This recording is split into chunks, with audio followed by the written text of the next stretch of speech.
Yeah. Please tell me that I can't, that I won't, that I fail, that I'll never make it out, yeah. Please tell me all the bad, never good, fill my head full of every single doubt, yeah. Please say any negative thoughts, I pop off when I hear people say I cannot. I get off to the thought of proving everyone wrong, I won't stop to the top, so you better back off and get lost. I'ma stay loud, stay proud, never running out, never heading south. I'll be spreading out, call it word of mouth, can't put me down, I'll be getting loud. You can have your doubts, not what I'm about, have your cloud, it be raining now. I keep making sound, go another round, I'm legend bound, can't stop me now. You don't wanna fuck with me, a slow burn like a disease. Just tell me that I can and I'll show you things that you couldn't believe. Just tell me that I can. Just tell me that I can. Just tell me that I can. Just tell me that I can.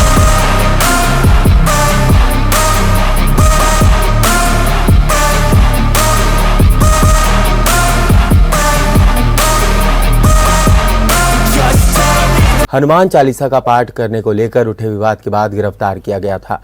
बता दें कि राणा दंपत्ति पर IPC की धारा 115A और 353 के साथ साथ बॉम्बे पुलिस एक्ट की धारा 135 के तहत एफआईआर दर्ज है।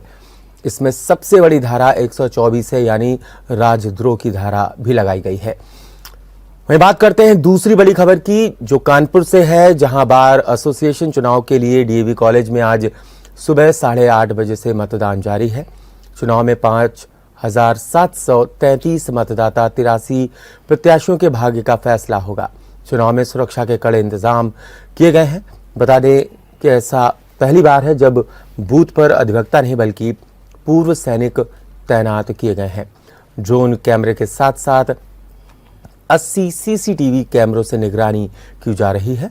बता दें शाम 5 बजे तक मतदान किया जाएगा और कड़ी सुरक्षा के बीच मतपेटियों को बार एसोसिएशन स्थित राजीव महाना हॉल पहुंचाया जाएगा, जहां इनकी मतगणना होगी। वहीं आज की तीसरी बड़ी खबर लखनऊ से है, जहां उत्तर प्रदेश सरकार ने प्रदेश में लाउडस्पीकर के इस्तेमाल पर बड़ा फैसला किया है। नए आदेश के अनुसार धार्मिक स्थलों से अवैध लाउडस्पीकर 30 अप्रैल तक हटाने को कहा गया है। बता दें कि इस संबंध में 30 अप्रैल तक कार्रवाई की रिपोर्ट मांगी गई है। इस मामले पर अपर मुख्य सचिव अवनीश अवस्थी ने बताया कि राज्य में धार्मिक स्थलों से अवैध लाउडस्पीकर हटाने का आदेश जारी किया गया था। अब इस संबंध में सभी जिलों से 30 अप्रैल तक रिपोर्ट मांगी गई है। वहीं इस अपर पुलिस महानिदेशक प्रशांत कुमार ने बताया कि अब तक 125 अवैध लाउडस्पीकर्स को उतरवा लिया गया है, जबकि 17,000 लोगों ने अपनी इच्छा से लाउडस्पीकर की आवाज को धीमा कर दिया है। तो आपको बता दें कि खास खबरें हैं, 3 खास खबरें हैं। तो पहली खबर जो है, राणा दंपत्ति को राहत नहीं मिली है। जो सुनवाई होनी थी वो टल गई है। 29 तारीख को सुनवाई होनी है और इसी पर हमारे साथ डॉक्टर रमेश वर्मा जी जुड़ रहे हैं। डॉक्टर रमेश वर्मा जी, स्टूडियो में आपका स्वागत है। डॉक्टर रमेश वर्मा जी, जिस तरीके से देखा गया कि हनुमान चालीसा को लेकर के लगातार विवाद जारी है और ऐसे में जो राणा दंपत्ति है उनको जमानत नहीं मिली। आज जो सुनवाई होनी थी वो नहीं हो पाई, टल गई है। क्या मायने माने जा रहे हैं? 29 को क्या कुछ हो सकता है? कयास लगाए जा रहे हैं, लेकिन 6 मई तक उन्हें न्यायिक हिरासत में भेज दिया गया है।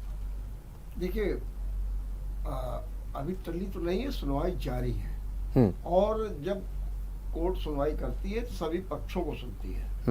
तो अभी जो इनकी अपील हुई है कि हमको जमानत दे दी जाए, उस पर जो है जो सरकार है वहाँ की और जो पुलिस है उससे रिपोर्ट मांगी गई है कि आखिर ये बताइए कि इन्होंने कहा कि हमको जमानत दे दी जाए, तो क्यों न जमानत दी जाए। इस पर अब पुलिस को और सरकार को अपनी बात रखनी है। अब अगर पुलिस और सरकार अपनी बात को ये मजबूती से रख गई, हालांकि वो विरोध करेंगे बिल्कुल कि जमानत न दी जाए, तो अगर वो अपनी मजबूती से कोई बात करते हैं तो निश्चित रूप से आप एक बात ध्यान रखिएगा, अगर वो इस बात के साबित कर ले जाते हैं कि जमानत देने से ये परिस्थितियां पैदा हो जाएंगी, ये हो जाएगा, तो कोर्ट उस पर निर्णय लेगी। क्योंकि एक बात इसमें बड़ी अहम है जी। अहम बात ये है कि इनके ऊपर राजद्रोह लगा है। हाँ, अब लोग कह सकते हैं साहब राजद्रोह का हमेशा दुरुपयोग हुआ करता है और ये परिस्थितियां हैं, क्या किया जाए। लेकिन जो इसमें अहम बात क्या है, अहम बात यह है कि नवनीत राणा कहती हैं कि हम मातोश्री के सामने हनुमान चालीसा पढ़ेंगे। तो भाई आप किसी के घर के सामने थोड़ी हनुमान चालीसा पढ़ सकते हैं। अपने घर में पढ़िए, आप अपने घर में पढ़िए जी। आप किसी मंदिर में जाकर के पढ़ लीजिए, किसी ने आपको नहीं रोका है। और राजनीति में धर्म का इस तरीके से प्रवेश करना, और यही कारण है कि इसके कारण जब आपने चुनौती दी जी, तो उनके समर्थक सड़क पर आ गए। तो लॉ एंड ऑर्डर की एक विषम परिस्थिति पैदा हो गई। और जिस तरीके से उन्होंने खुल करके उद्धव ठाकरे से बातचीत की, मुख्यमंत्री के खिलाफ बोला, सरकार के खिलाफ बोला, उससे जो शिवसेना थे और जो उनकी सरकार के ओर समर्थक वो उत्तेजित हो गए। अब उत्तेजित हो गए तो ये, और इसमें एक पॉइंट और बनता है, स्वतंत्रता का हनन, कि आप किसी की स्वतंत्रता का हनन नहीं कर सकते। हम अपने घर में रह रहे, और कल को कोई कहे मैं आपके घर के बाहर माइक लगा दूंगा, अगर मेरी इच्छा है तब तो लगा सकते हैं, तब तो आप लगाइए, कोई बात नहीं है। लेकिन अगर मेरी इच्छा नहीं तो आप नहीं लगा पाएंगे। बिल्कुल सही। हाँ, तो ये यहाँ पर जो अहम बिंदु हुआ है, अब देखिए, अब इसकी देखा क्या हो गया कि एक महिला है, अब वो कह रही है कि हम नरेंद्र मोदी जी के घर के बाहर हनुमान चालीसा पढ़ेंगे। अब ये कौन सी बात हो गई? और वो अपने को ये सिद्ध करना चाहती हैं क्योंकि वो माइनॉरिटीज की है, कि हम देखिए बड़े सद्भाव के हैं और हम जाकर के हनुमान चालीसा पढ़ेंगे। कैसे अनुमति दी जा सकती है? तो इस तरीके की बातें नहीं होनी चाहिए। आपको लोकतंत्र में अपनी बात कहने का अधिकार है, कहिए, लेकिन लक्ष्मण रेखा को मत लांघिए। तो इसमें यही हुआ कि जो लक्ष्मण रेखा को लांघने की बात की गई है, जिसके कारण जो है जमानत को लेकर के एक विवाद की स्थिति उत्पन्न हो गई है। नवनीत राणा जो कि अभिनेत्री रही हैं, तेलुगु फिल्म्स में एक नाम है, चर्चित नाम है, और ऐसे में उन्हें पब्लिसिटी की शायद जरूरत नहीं थी। लेकिन अगर बात की जाए राजनीति की, तो वहां पर एक अलग स्टैंड को दिखाने के लिए, या यूं कहें कि जिस तरीके से बीजेपी अब किसी चेहरे को चाह रही थी, बीजेपी इसी चेहरे को आगे करेगी भविष्य में, डॉक्टर रमेश? देखिए, आगे करेगी कि नहीं करेगी एक दूसरी बात है। लेकिन ये बात बिल्कुल सही है कि नवनीत राणा और उनके जो पति हैं, दोनों लोग लोकप्रिय हैं। और देखिए, वो अमरावती से चुनाव लड़ती हैं, निर्दलीय। हालांकि उन्हें एनसीपी ने समर्थन दिया, पहले आप सुन लीजिए, एनसीपी ने उनको समर्थन दिया था जी, और वो चुनाव जीत गई। इसी तरीके से निर्दलीय विधायक के रूप में उनके पति रवि राणा चुनाव जीत गए जी। लेकिन यहाँ पर सवाल क्या उठ रहा है, अब जो बात हो रही है वो हो रही कि भारतीय जनता पार्टी, तो भारतीय जनता पार्टी ऐसे लोगों को चाहती है। और जब कोई व्यक्ति भारतीय जनता पार्टी की विचारधारा, उसके हिंदुत्व, उसके राष्ट्रवाद, उसके सांस्कृतिक बात पर चलने की बात करती है, और फिर जब ऐसा चेहरा हो, जन आधारित हो, जमीनी वाला हो, तो उसको क्यों नहीं चाहेगी? अब उसका जो है उस चेहरे को किस रूप में प्रस्तुत करेगी जनता के बीच में, ये देखना जरूर है। तो कुल मिला के मान लिया जाए कि अब जब राजनीति होगी तो इस तरीके की चीजें सामने आएंगी, क्योंकि ये जो हनुमान चालीसा की बात थी, ये मनसे अध्यक्ष जो हैं राज ठाकरे ने की थी, डॉक्टर रमेश, और अब वो होते हुए नवनीत राणा, रवि राणा, और यूपी में किस तरीके से लाउड स्पीकर को लेकर के बवाल हुआ था। हालांकि इस पर भी ये चर्चा लगातार जारी है। आपका शुक्रिया हमसे जुड़ने के लिए और इस पर चर्चा करने के लिए, डॉक्टर रमेश। जिस तरीके से इस तरीके के विवाद सामने आते रहे हैं और लगातार देश के कई राज्यों से सामने आए हैं, ऐसे में कहीं ना कहीं लोग अपनी जो राजनीतिक ज़मीन है उसको तलाशने की, उसको चमकाने की कोशिश ज़रूर करते हुए नज़र आते हैं। बात कर लेते हैं दूसरी खबर की, जो कानपुर से है। बार चुनाव का मतदान जो है वो डीएवी कॉलेज में जारी है कानपुर में, और इस बीच सुबह से ही मतदान जारी है, और ऐसे में वहाँ पर सुरक्षा के इंतजामात किए गए हैं। और इसी खबर पर हमारे साथ हमारे सहयोगी नितिन दीक्षित जुड़ रहे हैं। नितिन, आपको आवाज मिल रही है?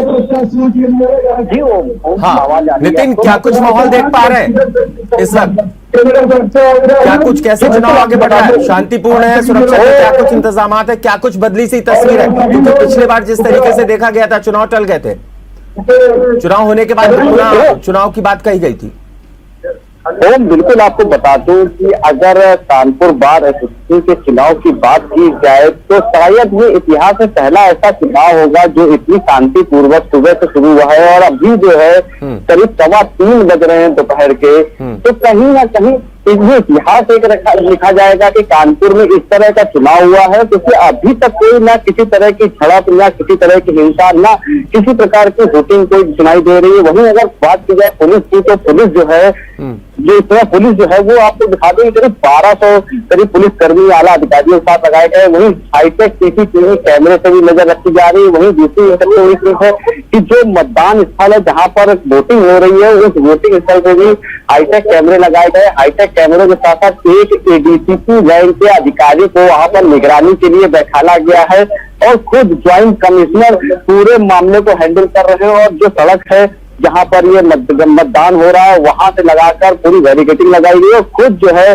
वहां एक एक लोगों से पूछ रहे हैं, पूछ के खुद ये बोल रहे हैं कि अगर आपका वोट पड़ चुका है तो आप यहाँ से जो मतदान स्थल है वहां से जो बैरिकेडिंग लगाई गई यदि 200 मीटर की दूरी पर, वहां से आप बाहर चले जाएं। यहाँ पर से केवल जो है जहाँ मतदान स्थल है वहां पर सिर्फ प्रत्याशी ही रुकेंगे और बाकी किसी का रुकना यहाँ पर वर्जित कर दिया गया है।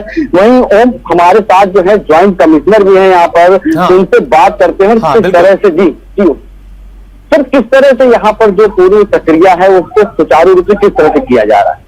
देखिए, जो चुनाव कराने वाली संस्था है एल्डर्स कमेटी और बार के जो हमारे लोग हैं अधिवक्तागण हैं, सबके सहयोग से और एक कॉन्शियस डिसीजन से कि हम इन चीजों को मानते हैं और हम इन नियमावली के तहत इस चुनाव को करेंगे। नितिन, इनसे पूछे पिछली बार की तुलना में इस बार सुरक्षा के क्या कुछ इंतजाम ज्यादा किए गए हैं? और उसी आचार संहिता को सर पिछली बार की चुनाव की मतलब तुलना में इस बार तो सुरक्षा के क्या क्या इंतजाम किए? देखिए, हमने स्पष्ट आचार संहिता बनाई, हमने उसको बेहतर तरीके से लागू किया। हमारे थॉट में पूरी क्लैरिटी रही है और हम अकॉर्डिंगली पूरी तरह से उसको इम्प्लीमेंट किए हैं। हमने सफिशिएंट नंबर ऑफ वोट खड़े किए, हमने प्रॉपर प्लानिंग की है, हमने सही स्ट्रैटेजी बनाई है, हमने हर जगह कैमरों का जाल बिछा रखा है, हमने लोगों को एलआईयू को भी रिक्वायर कर रखा है। हमने इसके अलावा भी सर्विलांस करने की प्रयास किया है कि जो हम जान सके कि समाज में क्या चल रहा है। और अगर आप देखेंगे तो यहाँ पूरी की पूरी व्यवस्था QR कोड बेस्ड है कि कोई फर्जी मतदान नहीं हो सकता। जो मतदान हो रहा है वो ऑनलाइन स्क्रीन से हमें नंबर दिख रहा है और ये पूरी की पूरी एक ट्रांसपेरेंट एंड एफिशिएंट व्यवस्था हमने डिजाइन की है। इसका हंसी खुशी से उत्साह के साथ सब कुछ सर कुछ यूसी नंबर को लेकर अभी कुछ अधिवक्ता आए थे आपके पास, तो उनका निस्तारण किस तरह से किया आपने? नहीं, वो छोटी इशूज जो है वो आते हैं कि किसी के पास ये कार्ड नहीं है, किसी के पास वो कार्ड नहीं है, तो उनसे बातचीत करके उसको चेक किया जाता है। चेक करके डेटा सिस्टम में चेक किया जाता है, वहाँ फोटोग्राफ है, QR कोड है, वहाँ उनका CMV नंबर है, तो वो अगर करेक्शनेबल है, एक्सेप्टेबल है तो उसको स्वीकार किया जाएगा, नहीं है तो नहीं किया जाएगा।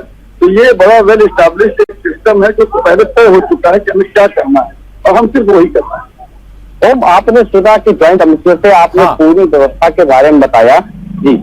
जो बिल्कुल नितिन, कुल मिलाकर के देखा जाए तो एल्डर्स कमेटी के साथ जिस तरीके से बैठक की गई उसके बाद जो सुरक्षा के जो पर्याप्त इंतजाम किए गए वो किए गए, जैसा कि जिक्र कर रहे थे जेसीपी। और ऐसे में एक बड़ा सवाल ये उठता है कि आखिरकार जो अधिवक्ता हैं 83 जो प्रत्याशी उनके भाग्य का फैसला करेंगे, लगभग 5733 जो अधिवक्ता हैं, लेकिन एक चीज यहाँ बहुत साफ गोई से साफ हो जानी चाहिए कि जो वहां पर मतदान कर रहे हैं, अगर उनसे किसी से आपकी बात हो पाए, वहां पर जो मतदान करने के लिए पहुंचे हैं उनसे अगर बात हो पाए, कोई भी एक वोटर आपको मिल पाए या जहां कतार लगी हो वहां उनसे बात करने की कोशिश कीजिए, वो क्या कुछ कह रहे हैं? जी बिल्कुल ओम, अगर बात करी जाए कि व्यवस्था की तो पुलिस व्यवस्था और एल्डर कमेटी ने काफी समय पहले जो है पुलिस के साथ बैठकें करना चालू कर दिया था, क्योंकि आपको बताते हैं कि इससे पहले भी कई बार इसमें भी घटनाएं सामने आई। क्योंकि कानपुर में जो हमारे साथ अभी एक अधिवक्ता है उनसे बात करें, क्या नाम है? राहुल कनौजिया जी। राहुल जी ये बताइए कि जो चुनाव प्रक्रिया है पहले अच्छी होती थी या इस बार अच्छी है? नहीं, अभी मुझको यहाँ 12 साल हो गया और मुझे पहली बार ऐसा लग रहा है कि चुनाव बिल्कुल शांतिपूर्ण और अच्छी प्राइवेसी से चुनाव हो रहा है, जो कि बहुत अच्छी पहल है। और पुलिस कर्मियों को मैं वो बधाई देता हूँ कि इतनी धूप में भी हम लोगों की सेवा कर सकता है। क्या नाम है आपका? अतुल त्रिवेदी। अतुल जी, पहले जो प्रक्रिया थी वो ज्यादा अच्छी है कि ये प्रक्रिया ज्यादा अच्छी है शांतिपूर्वक? क्योंकि पिछली बार जब चुनाव हुआ था एक अधिवक्ता की मौत भी हो गई थी, तो ये प्रक्रिया ज्यादा अच्छी लग रही है। ये प्रक्रिया सबसे अच्छी है। मेरी भी 10 साल की प्रैक्टिस हो गई है, प्रत्याशी भी रहा हूँ, सब बातें देखी। चुनाव होना, मतगणना होना, सीसीटीवी कहा गया कहीं नहीं लगा, लेकिन ये सारी सुविधाएं कमिश्नर के स्तर पर जो कराई गई उसके लिए वो धन्यवाद के पात्र है सभी अधिवक्ता भाइयों की तरफ से, क्योंकि वाकई में बिल्कुल निष्पक्ष चुनाव दिखाई दे रहा है। नितिन, मैं आपको रोकना चाहूंगा, आप वहां बात करिए, मैं आपके पास आता हूं। नितिन, आपको मैं रोकना चाहूंगा। इस बीच हमारे साथ उन्होंने जो बार एसोसिएशन के महामंत्री रहे हैं, उन्होंने क्या कुछ कहा राकेश तिवारी ने, वो पहले दर्शकों को सुनवा देते हैं। देखिए, आज पूरी तरह पारदर्शिता पूर्व चुनाव हो रहा है। चुनाव में कहीं कोई दिक्कत नहीं है। मतदाताओं को जब वो आ रहे हैं तो उनकी 5 बार जांच के उपरांत वो अंदर वोट डालने जा रहे हैं और पीछे उनके निकलने के लिए वहाँ से बस की और ई रिक्शा की व्यवस्था है जो उन्हें कचहरी तक छोड़ रहे हैं। एक समस्या केवल आ रही है कहीं ना कहीं कि कुछ लोग अगर अपना COP कार्ड नहीं ला रहे हैं तो उनको बताया जा रहा है कि अपना प्रमाण पत्र ले आइए और उस प्रमाण पत्र के आधार पर उनकी एंट्री हो रही है।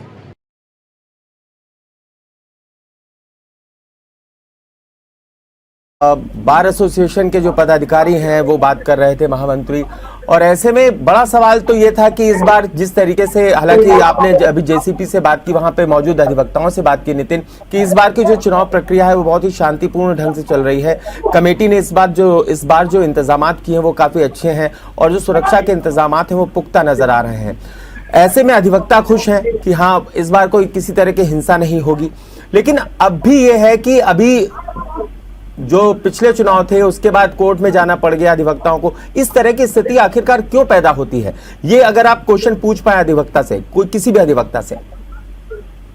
जी बिल्कुल, ओम बताते हैं कि अभी आपने एक केस सुनी है कि जो अभी तक पूरे मामले में जो अभी पिछली बार चुनाव हुआ वो कैंसिल हो गया था क्योंकि एक अधिवक्ता की मौत हो गई थी हर्ष फायरिंग के दौरान। तो वहीं पर इस समय जो है अभी आपने केस देखी होगी, एक बात भी सुनी कि मैंने 2 अधिवक्ताओं से बात करी तो वो भी इस व्यवस्था जो पुलिस की तरफ से और जो जल्दी कमेटी की तरफ से जो बैठक में जो व्यवस्थाएं की गई है, कहीं ना कहीं वो भी उनसे खुश नजर आ रहे हैं। क्योंकि देखिए, घटना किसी के भी घर में हो, लेकिन घटना तो घटती है, और वकील हो, चाहे पुलिस हो, चाहे पत्रकार हो, कोई भी हो, परिवार तो सबके ही होते हैं। तो कहीं ना कहीं इस व्यवस्था जो शांतिपूर्वक जो चुनाव की व्यवस्था, जो चुनाव हो रहे हैं शांतिपूर्वक तरीके से, तो कहीं ना कहीं शांतिपूर्वक चुनाव के चलते जो है वकीलों में भी इस बात की खुशी है कि चलो जो कानपुर कमिश्नरेट पुलिस की तरफ से जो व्यवस्था की गई है वो एक अच्छी व्यवस्था है और इस व्यवस्था के तहत मिलाकर के देखा जाएगा आने वाले दिनों में जब भी बार एसोसिएशन के चुनाव होंगे, कुल मिलाकर जो प्रक्रिया है कुछ इसी तरह की अब नजर आएगी, क्योंकि एल्डर्स कमेटी ने अब नए तरीके से कार्य योजना तैयार कर ली है। जिस तरीके से पहले चुनाव होते थे उस तरह से नहीं होंगे, अब चुनाव की जो प्रक्रिया है वो अलग तरीके से होगी और सुरक्षा के पुख्ता इंतजामात जिस तरीके से इस बार किए गए हैं आगे भी ऐसी व्यवस्था देखी जाएगी। नितिन दीक्षित, आपका शुक्रिया हमसे जुड़ने के लिए और इस पर पूरी जानकारी देने के लिए।